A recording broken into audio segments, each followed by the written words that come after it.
예배의 자리에 인도하여 주신 것 감사드립니다. 다만 주님, 저희들 주님 예배 가운데 나올 때 주님께서 요구하시는 것이 정결입니다. 거룩함입니다.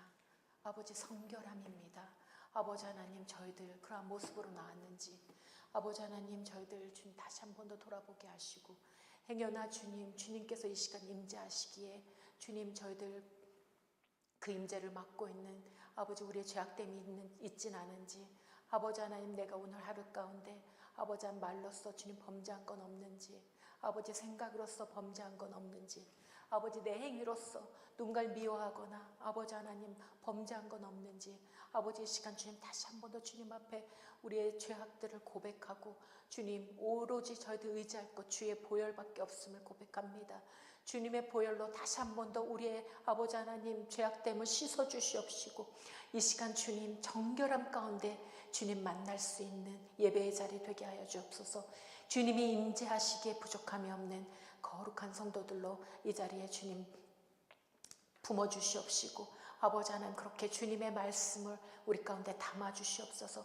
우리 심령 가운데 담아주시고 이 시간 만나주시옵소서. 주님을 만날 수 있는 정결함이 아버지 우리 예수 그리스도의 보혈의 피밖에 없음을 저도 고백하며 나아갑니다. 주의 보혈로 머리끝부터 발끝까지 덮으시사 아버지 하나님 보혈 의지하는 모든 심령들이 정결한 가운데서 주님 만나는 귀한 예배 되게 하여 주시옵소서. 모든 것 주님 감사드리며 주님 의지하며 부족한 종의 입술을 주님께 맡겨드리며 거룩하신 예수님의 이름으로 기도드립니다. 아멘. 오늘은 느헤미야 25번째 시간인데요. 오늘의 본문은 느헤미야 12장 전체를 다 보진 않고요. 좀 길어서 27절에서 47절까지, 이것도 좀 길지만 이 말씀은 제가 읽어야 될 것 같아서 우리가 한 절 한 절 함께 나눴으면 좋겠습니다. 느헤미야 12장 27절에서 47절까지 말씀이 위에 있으니까 우리 한 절 한 절 함께 봉독하시겠습니다. 제가 먼저 읽을게요. 예루살렘 성곽이 낙성되니 각 처에서 레위 사람들을 찾아 예루살렘으로 데려다가 감사하며 노래하며 재금치며 비파와 수금을 타며 즐거이 봉헌식을 행하려 하매,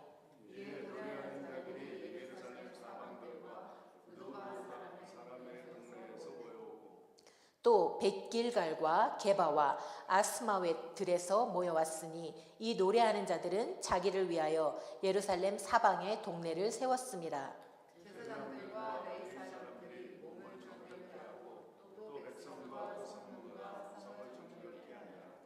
이에 내가 유다의 방백들로 성 위에 오르게 하고 또 감사 찬송하는 자의 큰 무리를 두 때로 나누어 성 위로 항렬을 지어 가게 하는데, 한때는 우편으로 분문을 향하여 가게 하니, 따르는 자는 호세야와 유다 방백의 절반이요 또 아사랴와 에스라와 무술람과 유다와 베냐민과 시마야와 예레미야며 또 제사장의 자손 몇이 나팔을 잡았으니, 요나단의 아들 스마야의 손자 마따냐의 증손 마가야의 현손 삭굴의 5대손 아삽의 6대손 스가랴와 그 형제 스마야와 아사렐과 빌랄레와 길갈레와 마에와 느다리와 유다와 하나니라.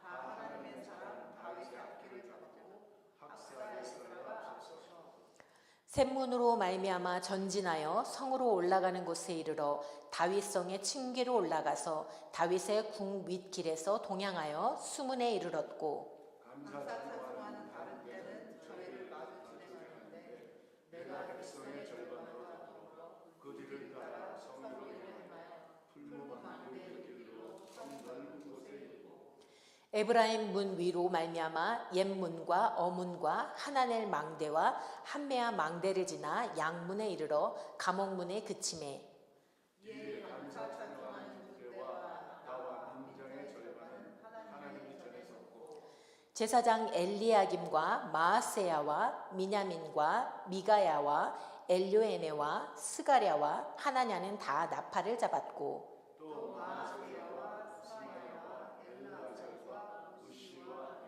요한과 말기야와 엘람과 에셀이 함께 있으며 노래하는 이날에 무리가 크게 제사를 드리고 심히 즐거워하였으니 이는 하나님이 크게 즐거워하게 하셨음이라. 부녀와 어린아이도 즐거워하였으므로 예루살렘에 즐거워하는 소리가 멀리 들렸느니라.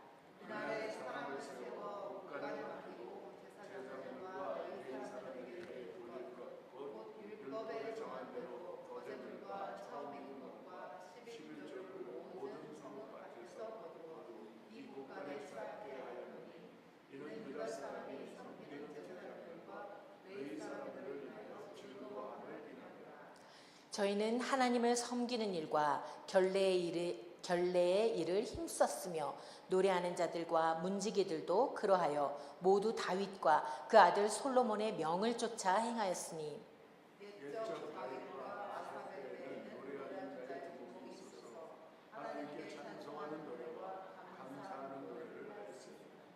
스룹바벨과 느헤미야 때에는 온 이스라엘이 노래하는 자들과 문지기들에게 날마다 쓸 것을 주되 그 구별한 것을 레위 사람들에게 주고 레위 사람들은 그것을 또 구별하여 아론 자손에게 주었느니라.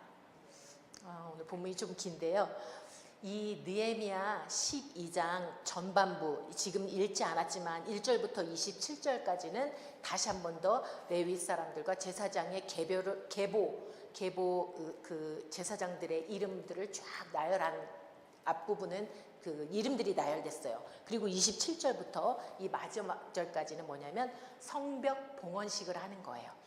이 12장 전체의 내용이 완공된 성벽을 하나님께 봉헌하는 봉헌식 내용이에요. 이 말씀을 보면서 이렇게 돌아보게 됐어요. 우리도 이 봉헌식을 성전 봉헌식을 드렸었잖아요.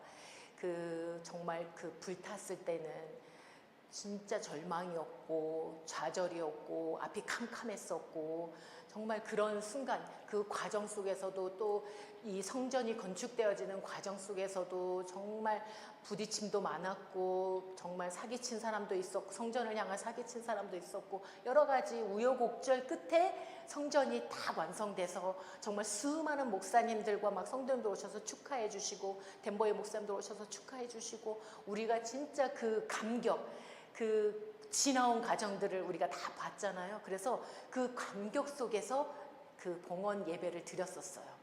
그때가 떠오르더라고요.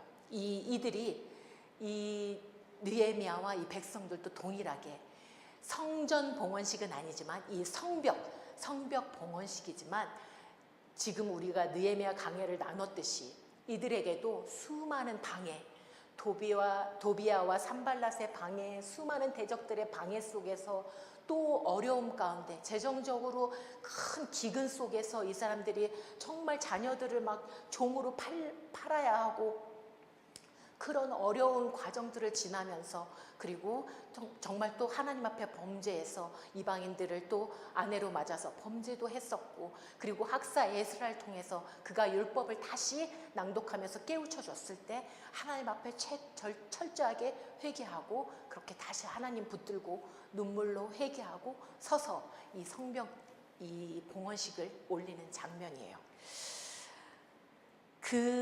이미 성벽 봉헌식은 이 성벽은 6장에서 완성이 됐었어요.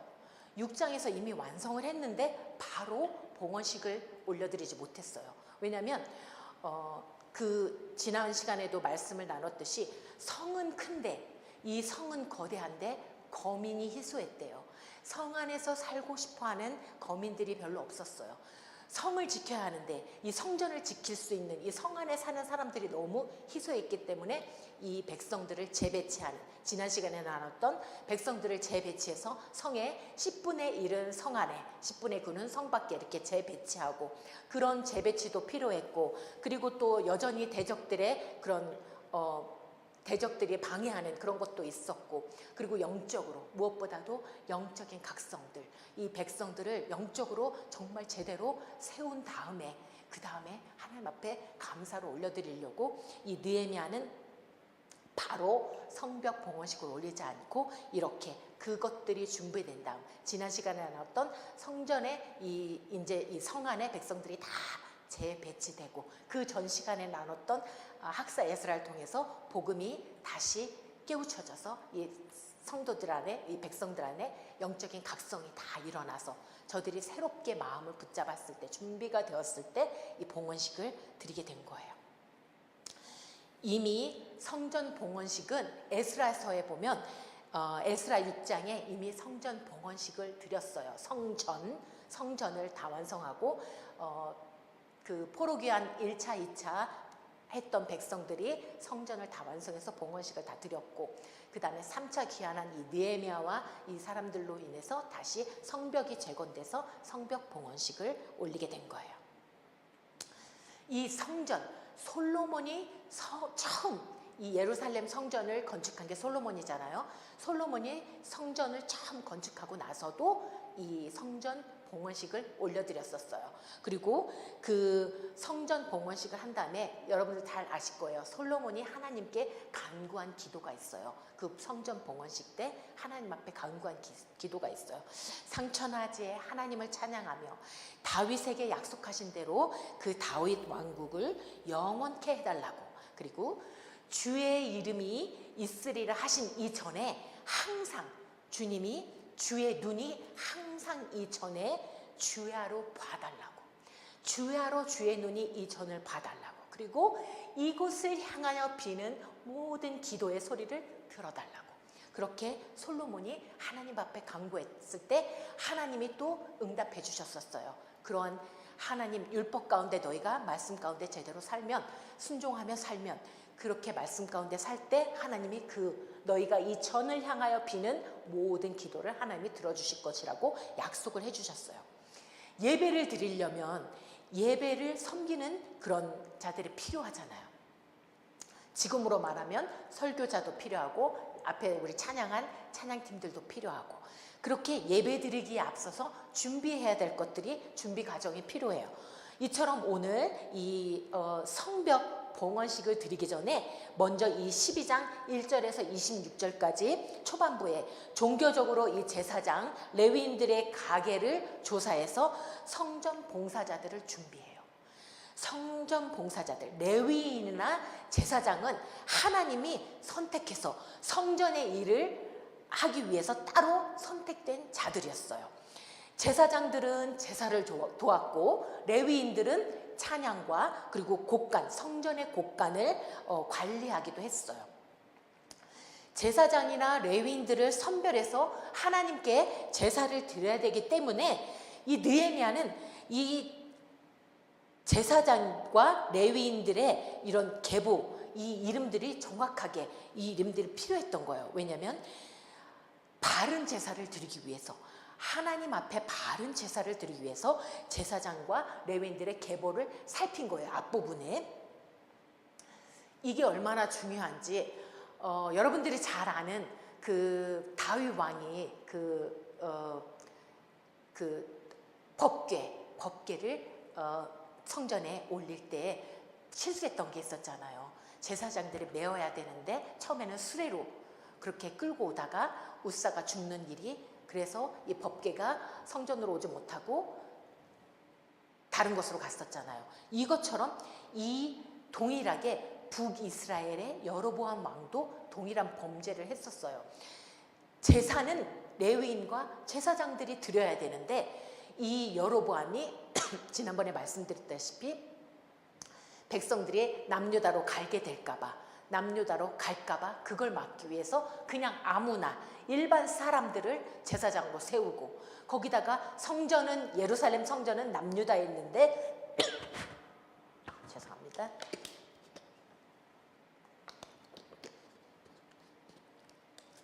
남유다로 가지 못하게 하려고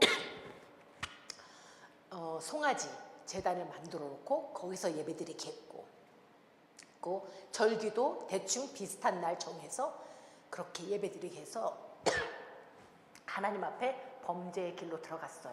그래서 북이스라엘, 여로보암이 다스리던 북이스라엘이 멸망의 길로 갔고 결국 아수르에 의해서 멸망당했어요. 그게 굉장히 중요해요. 말씀대로 순종하는 게. 제사장과 레위인들을 반드시 예배의 인도자들로 세워야 되는데 그걸 하지 못했던 북이스라엘이 그렇게 멸망했던 것처럼 오늘 느헤미야는 이거를 굉장히 예배에 앞서서 제사장과 레위인들을 분명히 선별을 하는 거예요. 정확한 저들의 계보를 따져서 선별을 한 거예요. 그래서 제사장과 레위인들을 찾아다가 이 봉헌 예배를 준비시켜요. 종교 체제를 정비해야 될 필요성을 정말 느꼈어요. 제사장이나 레위인이 고유한 반차를 따라서 이 12지파가 이렇게 나눠서 하루하루 이렇게 나눠서 이 제사를 계속해서 끊이지 않고 올려드렸거든요. 그렇게 성전 봉사에 임할 수 있도록 그 반차를 그거를 준비한 거예요. 앞절에 보면. 그리고 중반부 저희가 읽었던 27절에서 43절까지는 기쁨과 감사로 성대에 드려지는 낙헌식 장면이 묘사되어 있어요. 저들이 얼마나 기쁨으로 얼마나 즐거움으로 예배를 드렸는지 그 모습이 그려져 있고, 그 다음 마지막 절 이 43절부터 47절까지는 저들이 레위 족속을 위한, 제사장과 레위 족속을 위한 11조 제도를 보완하는 그런 내용들이 담겨 있어요. 오늘 이들이 봉헌 예배를 드리는 모습을 바라보면서 그 모습 속에서 우리의 예배를 돌아보고, 우리는 얼마나 예배를 이렇게 성결하게 거룩하게 준비하는지, 우리의 모습은 얼마나 하나님의 예배를 기대하고 기뻐하고 감사하고 그러한 모습으로 우리가 예배에 임하는지, 이렇게 한번 우리가 돌아볼 수 있는, 저들의 예배 속에서 우리 예배를 돌아볼 수 있는 그런 시간이 됐으면 좋겠습니다. 저들이 첫 번째 27절에 저들이 첫 번째 예배로 나아갈 때 가장 먼저 30절에 정결 예식을 행해요. 예배로 나아가기 전에 정결 예식. 예배로 나아가려면 가장 중요한 게 정결해야 돼요. 하나님께서 모세오경, 출애굽기부터 레위기, 민수기, 신명기, 이 모세오경을 통해서 하나님이 제사를 준비하라고 명하실 때 누누이 강조하신 게 뭐냐면 흠없는 제물을 드리라고 강조하셨고, 거룩함과 성결이었어요. 그걸 굉장히 하나님이 강조하셨어요. 출애굽기 19장에 보면 하나님께서 이스라엘 백성들의 목전에 강림하실 때, 강림하신다는 건 하나님이 만나러 오신다는 거잖아요. 하나님이 이 백성들 만날 때 준비해야 될 게 뭐냐면 성결이었어요. 거룩이었어요. 그래서 그때 옷을 저들이 빨아서 깨끗하게 입고 여인들을 가까이 하지 않고, 그 다음에 정결이 저희들이 준비된 다음에 하나님이 시내산에 강림하세요.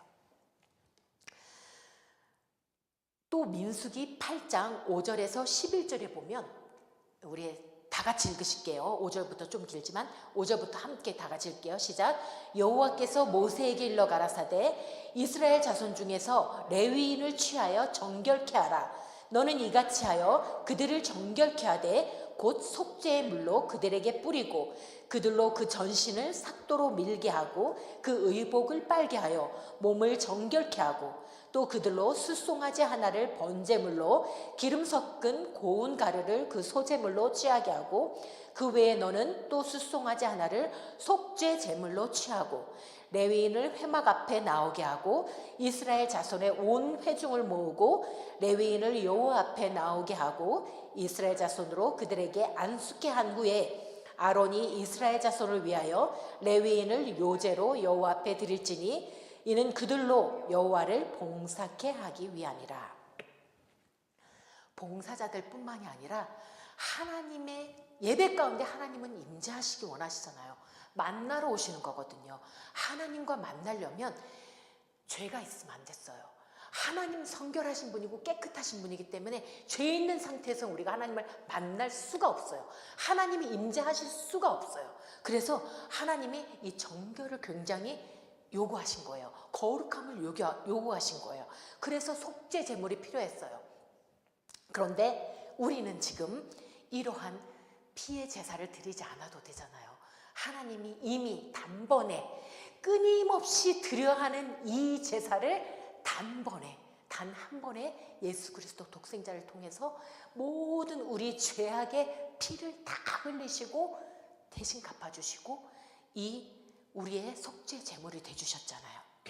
그래서 우리는 예수 그리스도의 이름을 의지해서 예배에 나올 때마다 하루하루 삶 속에서 우리가 정결하게 살 수가 없잖아요. 내가 생각으로든 입술로든 범죄하고 또 하나님 앞에 이런 죄악을 묻히고 나올 수가 있어요. 그럴 때마다 성전에 나와서, 아니면 성전에 나오기 전부터 먼저 이 성결로 거룩함으로 예배를 준비해야 돼요. 이들처럼 우리가 예수 그리스도의 보혈의 우리 피로 우리 몸을 깨끗하게 하나님 다 아뢰면서, 하나님 제가 오늘 이렇게 이런 나쁜 마음을 먹었었네요. 하나님 제가 오늘 입술로 이렇게 범죄했네요. 하나님 내가 분을 냈었습니다. 하나님 내가 오늘 누구를 미워했었습니다. 다 이렇게 씻고 보혈의 피로 의지해서 씻고 정결하게 한 다음 우리가 예배에 나왔을 때 찬양팀들의 찬양을 통해서 감사 찬송이 올려질 때 하나님 임재가 임할 수 있는 거거든요.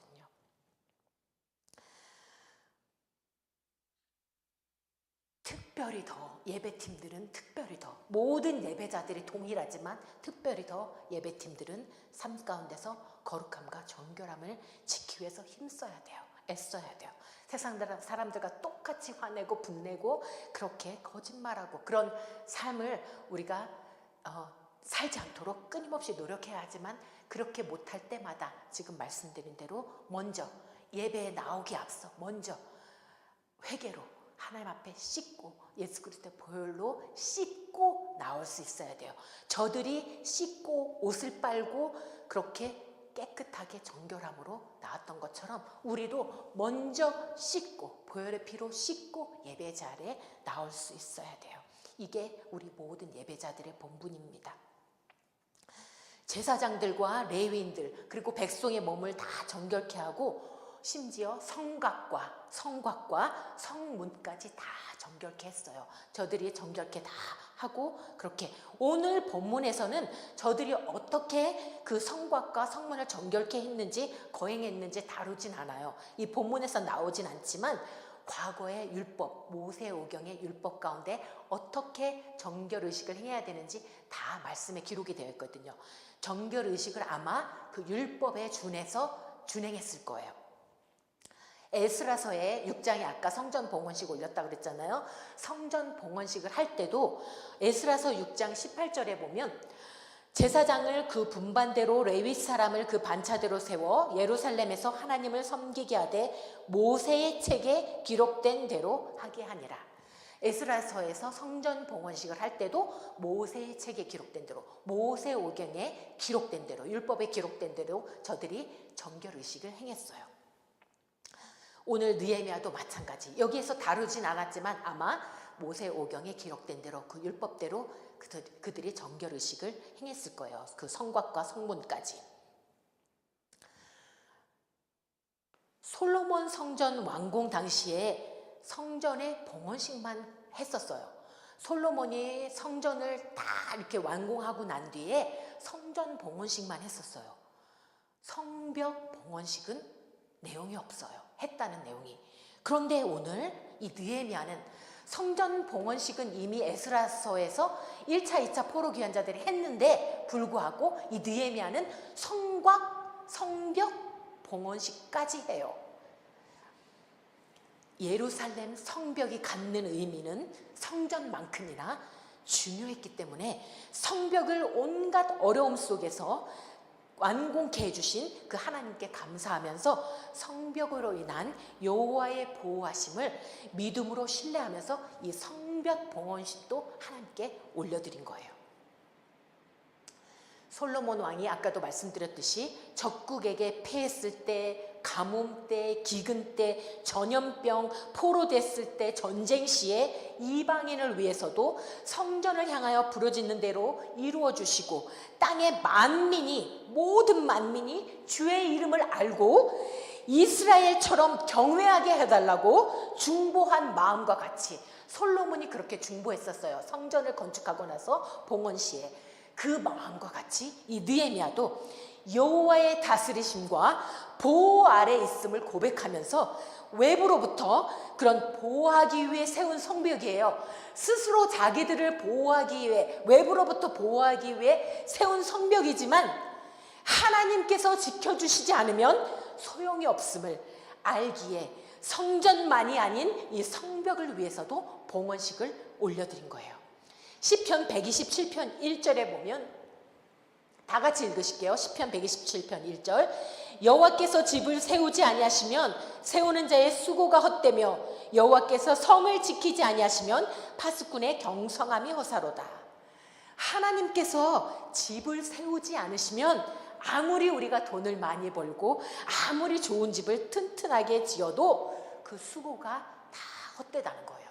하나님께서 지켜주시지 않으면 내 힘으로 내 가정을 잘 이끌려 해도 헛것이라는 거예요. 안 돼요.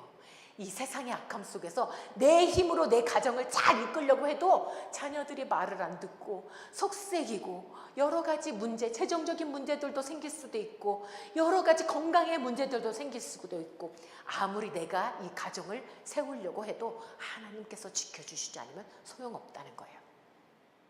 주님이 우리 가정의 주인 되주셔서 이끌어 주셔야 견고하게 설 수 있음을 우리가 깨달은 것처럼 느헤미야도 백성들도 그 성전의 주인, 성벽의 주인이 하나님 되어주시기를 간구하는 마음으로 봉헌 예배를 올려드린 거예요. 31절부터 37절까지는 에스라가 이끄는, 에스라 지난 시간에 에스라가 말씀, 율법을 낭독하면서 백성들을 깨우쳐 주셨잖아요. 에스라가 이끄는 찬양 대열이 골짜기, 성벽이 요렇게 생겼어요. 요렇게 생겼는데 골짜기 문에서 시작해서 에스라가 이끄는 찬양 대열은 이 골짜기 문에서 시작해서 시계 반대 방향으로 성벽 위를 걷는 거예요. 성벽 위를 걷는 거예요. 문 하나하나를 지나치면서 성전까지, 이 꼭대기에 성전이 있어요. 거기까지 에스라가 이끄는 찬양 대열은 이렇게 시계 반대 방향으로, 그리고 느헤미야가 이끄는 찬양 대열은 성벽 위를 또 이렇게 시계 방향으로 해서 양쪽으로 두 대열이 나누어서 성벽을 밟으면서 나중에 성전에 모여서 성전에서 예배를 드리는 거예요. 그 모습을 담고 있는데 이 느헤미야가 직접 백성들의 대표들과 함께 이 성벽 위로 올라가서 행렬을 이끌면서 두 떼가 반대 방향으로 행해서 10개의 성문이 10개라 했잖아요. 뭐 분문, 뭐 양문, 다 제가 한밑간문 다 말씀드렸죠. 10개의 성문을 다 밟으면서 올라가요.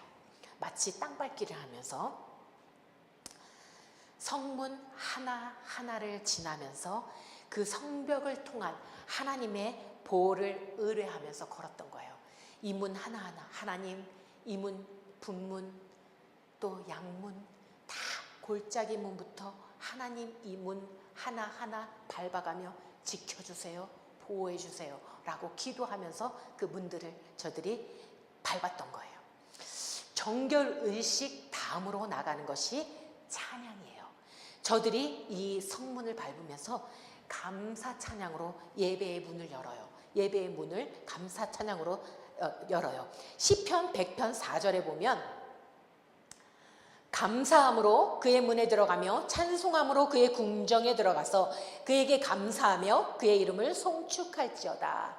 이것처럼 감사와 찬양을 올려드린다는 건요, 하나님이 행하신 일과 그 은혜를 깨달은 자들에게서 나오는 고백이에요. 감사와 찬양은 하나님께서 예수 그리스도를 통해서 이루신 모든 구원과 우리를 향하신 사랑을 신뢰함으로써 베풀어 주신 그 모든 은혜들, 그걸 진심으로 감사를 올려드리는 것, 그게 찬양으로 고백되어지는 것, 하나님을 영화롭게 송축하는 것, 그게 하나님의 임재의 문을 여는 거거든요. 하나님의 임재, 오늘도 우리 찬양팀들이 찬양을 해줬지만 우리가 아까 말씀드린 대로 정결함으로 나왔을 때 임재의 문을 찬양팀들이 열어주면 하나님이 이제 임재하실 수가 있어요. 하나님께 감사한다는 것 자체가 그분의 살아계심을 인정하는 믿음의 행위예요.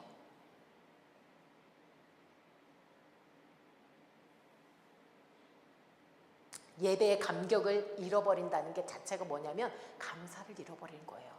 감사가 잃어버리면 그 예배는 이미 상달되지 못해요. 예배 속에서 우리가 감사가 이루어질 때, 감사와 감격이 우리 가운데 이루어질 때 하나님이 그 임재의 문이 열리거든요. 그런데 우리가 원망과 불평 속에서는 결단코 이 예배가 하나님이 임재를 하실 수가 없어요. 사람과의 관계에서도 그래요. 만약 우리가 이런 관계 속에서, 우리 교인들과의 관계 속에서도 내가 누구를 자꾸 원망하고 누구를 자꾸 불평하고 그러면 그 사람과의 관계가 원만할 수가 없어요. 가정 속에서도 그렇고, 가정 속에서도 부모님이나 자녀들이 서로 원망과 불평이 쌓이면 그 가정은 깨어질 수밖에 없어요. 그것처럼 하나님과도 원망과 불평이 우리가 쌓이게 되면 하나님과의 관계가 온전할 수가 없어요. 그러나 감사와 찬양으로 우리가 하나님과의 관계를 이어간다면 하나님과의 그 관계 속에서 하나님이 온전히 임재하실 수가 있는 거예요. 사랑과 감사가 그렇게 중요해요. 관계 속에서. 우리 예배 역시 찬양팀을 통해서 감사 찬양 올려드리면서 예배로 나아가잖아요. 예배는 하나님과의 깊은 만남이고, 이러한 체험이 있는 예배가 진짜 예배이고, 또한 찬양은요 하나님의 임재의 문을 열기도 하지만 영적 무기이기도 해요. 영적 전쟁의 무기이기도 해요. 역대하 20장에 보면 여호사밧이란 왕이 유다를 다스릴 때,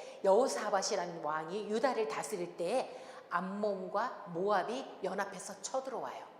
암몬과 모압은 아시죠?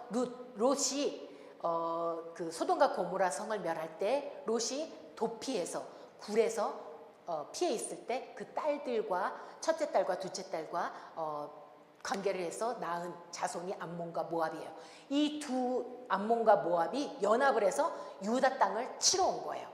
여호사밧 왕이 그때, 여호사밧이 가지고 있던 남유다의 군사력은 그렇게 크지 못했어요. 왜냐하면 10지파들은 북이스라엘로 떠났잖아요. 오직 유다와 베냐민 두 지파만 남았잖아요. 그러니까 군사력이 그렇게 크지 못했어요.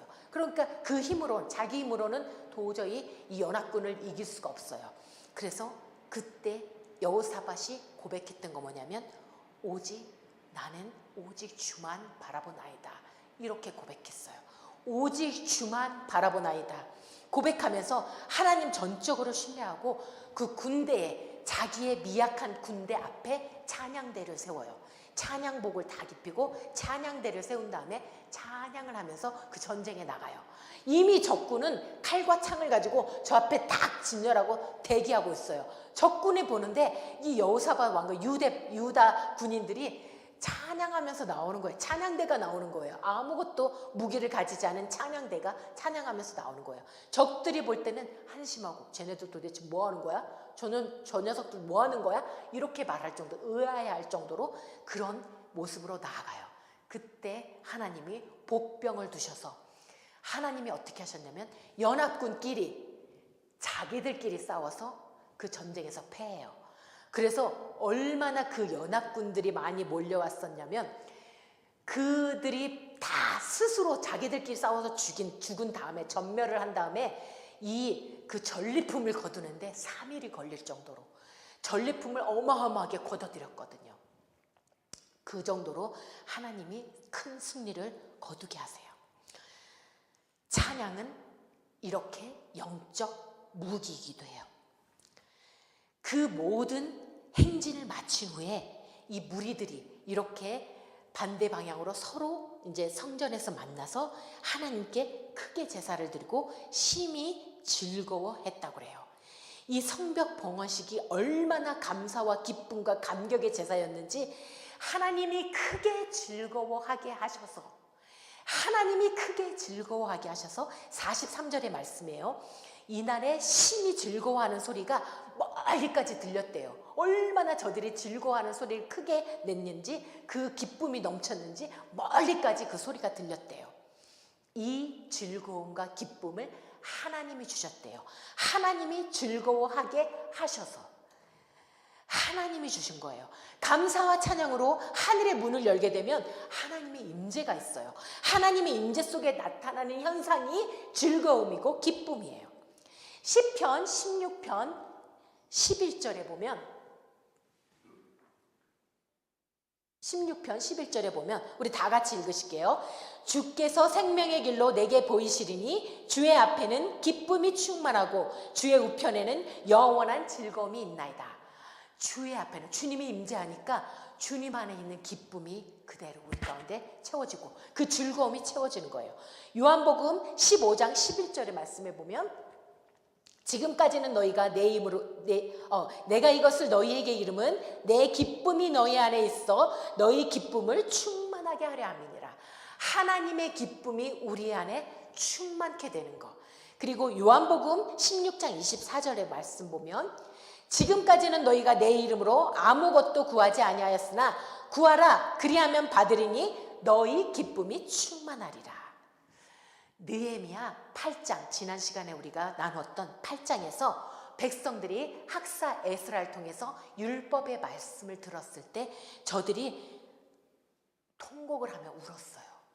말씀이 임하자, 말씀이 비춰지자, 하나님의 빛이 비춰지자 자기들의 죄악들이 낱낱이 보이면서 저들이 회개하고 통곡하며 울었어요. 그때 느헤미야가 울지 말라고, 오늘은 여호와의 성일이니까 울지 말라고, 그리고 여호와를 기뻐하는 것이 우리의 힘임을 선포했었어요. 그때 백성들이 말씀을 밝히 깨닫고 먹고 마시고 나누며 크게 즐거워했다 그랬어요. 물론 하나님의 임재 속에 저들이 울었던 눈물이 있어요. 통곡의 회개의 역사가 있어요. 그런데 하나님이 빛이 비치면 우리의 죄가 낱낱이 드러나서 회개도 있고 눈물도 있지만 그 눈물과 통곡의 회개 다음에 하나님이 주시는 게, 하나님의 임재 가운데 그 눈물을 바꿔주시는 게 통곡, 회개의 눈물을 하나님이 기쁨과 즐거움으로 바꿔주시는 거예요. 그리고 마지막 이 44절부터 47절까지의 말씀은 뭐냐면 말씀에 저들이 순종해요. 하나님의 말씀에 순종하는 모습들이 비춰져요. 44절부터는 저들이 율법에 정한 대로 순종해요. 백성들이 이 봉헌식을 통해서 제사장과 레위인들의 중요성을 깨달았어요. 저들이 제사장과 레위인들, 하나님이 세우신 제사장과 레위인들을 통해서 예배가 제대로 하나님 앞에 올려지니까 자기들이 그 하나님의 감격, 기쁨의 감격을 맛보았잖아요. 그리고 나니까 이 예배가, 저들을 통해서 온전히 드려지는 예배가 정말 중요하구나를 깨달은 거예요.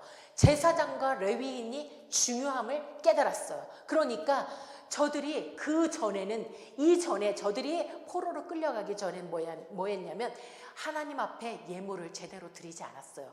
제사장과 레위인들이 11조를 먹고 살아야 되는데 저들은 분깃이 없어서, 하나님이 나눠준 기업이 없어서 저들의 양식은 저 백성들이 주어내는 예물로 드리는 11조와 헌물과 거제물이 저들의 양식이었는데 백성들이 그거를 멈추고 나니까 제사장과 레위인들이 먹고 살아야 되는데 먹을 양식이 없는 거예요. 더 이상 제사를 임할 수가 없는 거예요. 뿔뿔이 다 흩어져서 각자의 생활 속에서 그 생활고를 해결하기 위해서, 먹고 살기 위해서 제사장과 레위인들이 이 성전을 떠나서 뿔뿔이 흩어져서 살기 시작하면서 예배가 무너지고 저들이 결국 그렇게 포로로 끌려갔었잖아요. 오늘 저들이 이 예배를 회복하고 나니까 제사장과 레위인이 얼마나 중요한지, 저들이 있어야, 저들이 하나님이 임하신, 하나님이 명하신 저들이 있어야 예배가 온전히 드려짐을 깨닫고 나니까 제사장과 레위인의 중요함을 알아서 이제는 저들이 거제물과 헌물과 11조를 곳간에 채우기 시작했어요. 그래야만 제사장과 레위인들이 예배를 계속할 수 있었거든요. 민수기 18장에는 제사장과 레위인들에게 회막에서 일할 보수로, 또 땅에 기업이 없는 아론 자손 제사장들에 주시는 하나님께서 명하신 그런 소유대로 백성들이 준비하고 곳간에 채우며 순종한 거예요. 민수기 18장의 말씀처럼 회막에서 봉사하는 이들에게 주어지는 이 예물이 없으면 저들은 더 이상 회막 봉사를 할 수가 없거든요. 흩어질 수밖에 없어요. 예배가 무너져서 혹독한 포로 생활을 70년간 보내고 돌아왔던 저들에게 영적 생명을 이끌어줄 제사장과 레위인이 성전을 보호하는 것만큼 중요함을 깨달았어요. 그래서 예배가 살아야 자신들의 삶이 회복되는 걸 뼈저리게 실체로 저들이 느낀 저들의 삶 속에 예배는 이제 생명이 되었어요.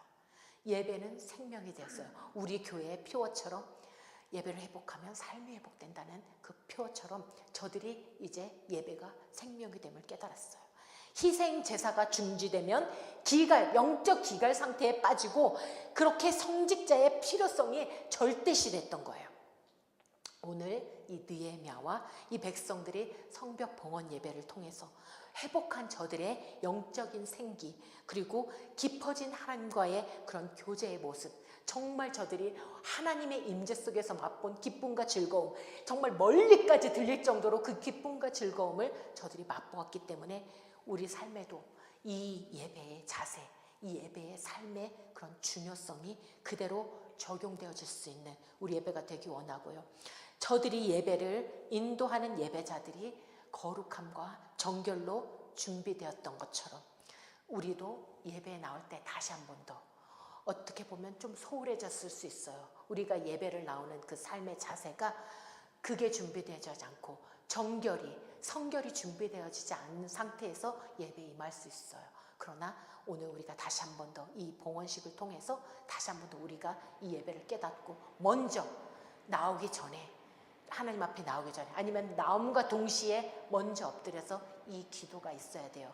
성결의 기도, 거룩함의 기도가 있어야 돼요. 회개의 기도가 있어야 돼요. 그리고 찬양팀을 통해서 정말 우리의 삶을 돌아볼 때 어느 것 하나도 주님의 손길이 미치지 않은 게 없잖아요. 그 은혜들 생각하면서 하나님께 감사 찬양을 감격으로 올려드릴 때 하나님의 임재의 문이 열려요.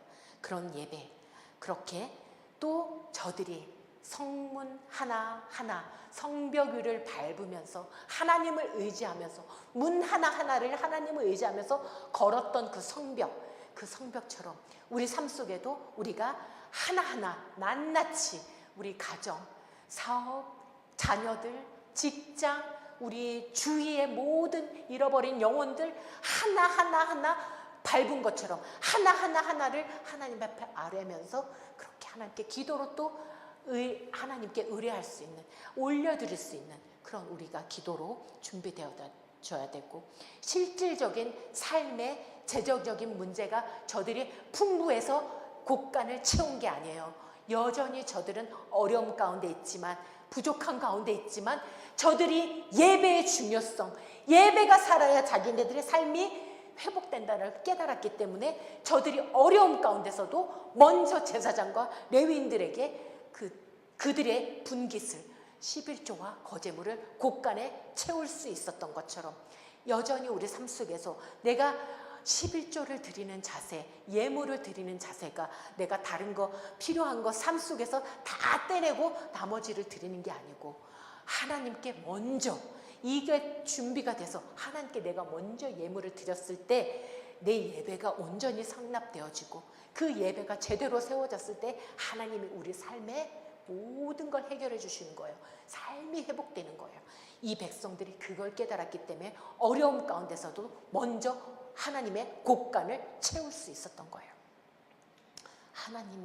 항상 하나님을 의지하는 그런 예배자가 되도록 오늘 우리가 이들의 봉헌 예배를 보면서 내 삶 속에 나의 예배의 자세를 다시 한 번 더 돌아보고, 내 삶 속에 내가 지금 놓치고 있었던 예배의 자세가 무엇인지 깨닫고 오늘 우리가 다시 한 번 더 하나님 앞에 돌이키고 회개하면서 하나님, 내가 저들이 정말 깨달았던 하나님의 진짜 임재를 맛보고 깨달았던 예배, 저들의 삶 속에 회복했던 그 예배가 우리에게도 다시 세워질 수 있게 해달라고, 우리 성도들 안에 지금 이 자리에 나오지 않은 성도들 가운데도 예배가 다시 세워질 수 있게 해달라고, 예배가 살아야 삶이 회복되는 걸 정말 뼈저리게 깨닫게 해달라고 우리가 한번 중보하며 나가는 시간 됐으면 좋겠습니다. 오늘 이 기도 제목 놓고 함께 기도하시면서 나가길 바랍니다.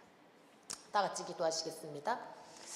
하나님 감사드립니다. 느헤미야가 어떤 마음으로 성벽 봉헌식을 올렸는지, 성전 봉헌식으로 끝나는 것이 아니라 이 성벽도 얼마나 중요한지, 성전 이상으로 이 성벽이 중요한지, 저들이 보호하기 위해서 세운 성벽이지만 여호와께서 보호하시지 않으면 아무 소용이 없음을 깨닫고 이 성벽조차도 하나님께 봉헌하며 올려드렸던 느헤미야의 마음처럼 하나님 우리 삶 속에 내가 그 성벽을 저들이 문 하나하나 성벽 하나하나를 밟았던 것처럼, 성문 하나하나를 지나치면서 밟았던 것처럼 삶의 모든 영역을 우리가 하나하나 주님께 올려드릴 수 있는, 그러게 주님 저들 예배의 자세로 바꿔주시옵소서.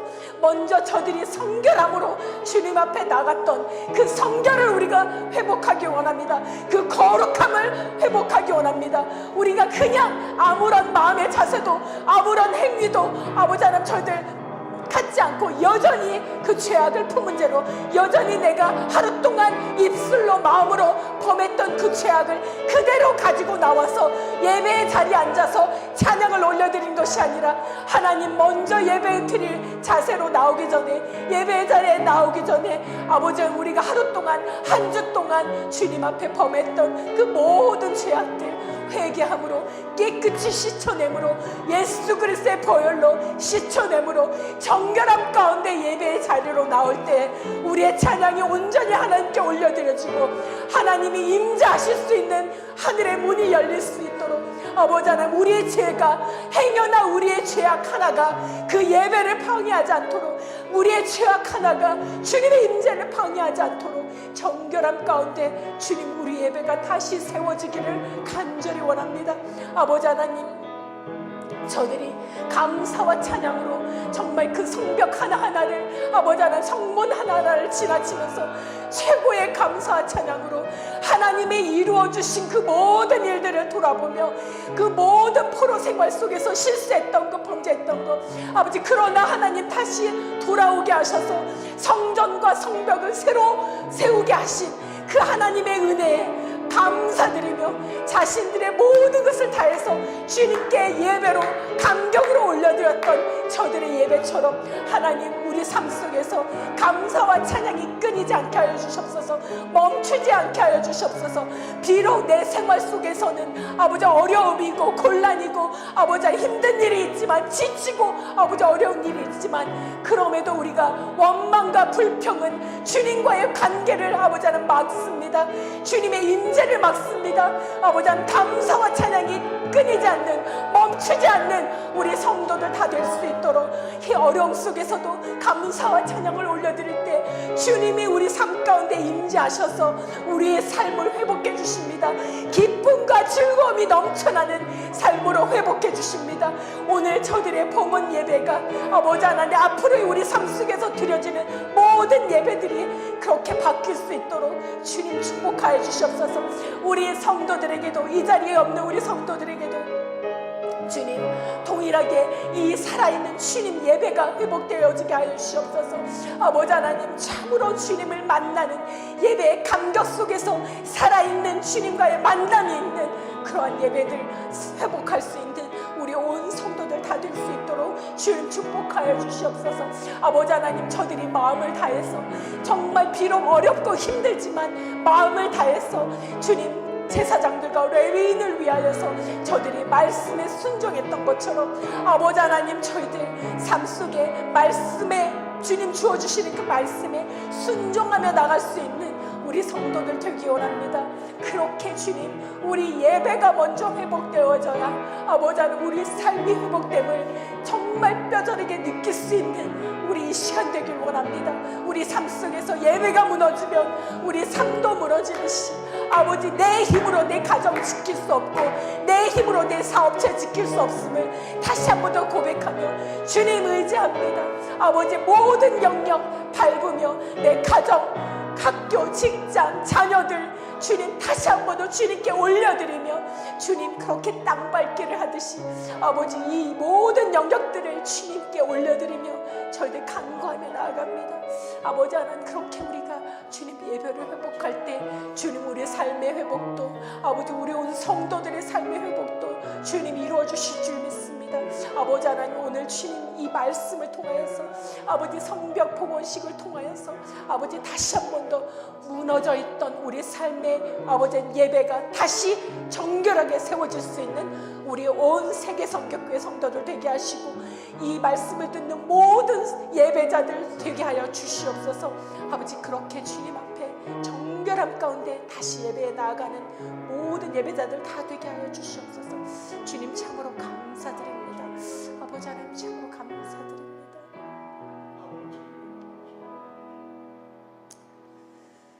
주님 감사합니다.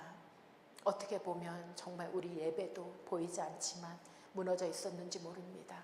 아버지 하나님 오늘 이 성벽 봉헌식 저희 느헤미야와 백성들이 어떠한 마음으로 그 봉헌식을 올려드렸는지 주님 저희들 보게 하심을 감사드립니다.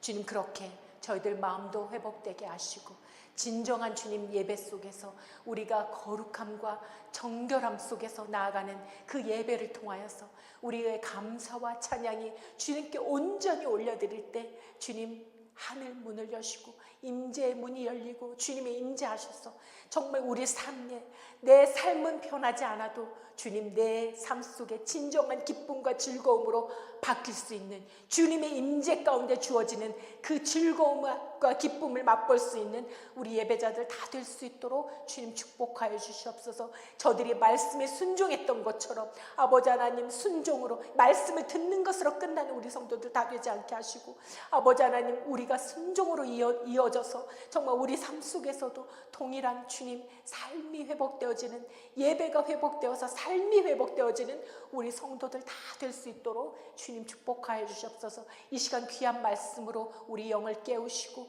우리 삶을 깨워주신 주님 은혜 감사드리며 앞으로도 우리 삶 속에 주님 이러한 주님 살아있는 예배가 회복되어지는 우리 모두가 되게 하여 주시옵소서. 거룩함과 정결함을 지켜낼 수 있는 우리 모두가 되게 하여 주시옵소서. 주님 감사드리고 모든 영광 주님께 올려드립니다. 저희들 간구하며 나갈 때마다 솔로몬이 간구한 것처럼 이 전을 향하여 간구하는 모든 기도에 주님 들어주신다고 한 것처럼 주님 오늘 우리 성도들이 이 소망을 가지고 하나님 앞에 살아있는 예배 거룩한 예배를 드리고자 다짐하는 우리 성도들 소원을 주님 들어주시고 아버지 우리 삶 가운데 이루어 주시옵소서. 늘 주님의 동행하심 가운데 우리의 예배가 살게 하시고 삶이 회복되어지게 하여 주시옵소서. 모든 영광 주님께 올려드리며 거룩하신 예수 그리스도를 받들어 간구하며 기도드리옵나이다. 아멘. 하늘에 계신 우리 아버지여 이름이 거룩히 여김을 받으시오며 나라의 마옵시며 뜻이 하늘에서 이루어진 것 같이 땅에서도 이루어지이다. 오늘날 우리에게 일용할 양식을 주옵시고 우리가 우리에게 죄진 자를 사하여 준 것 같이 우리의 죄를 사하여 주옵시고 우리를 시험에 들게 하지 마옵시고 다만 악에서 구하옵소서. 대개 나라와 권세와 영광이 아버지께 영원히 있사옵나이다. 아멘.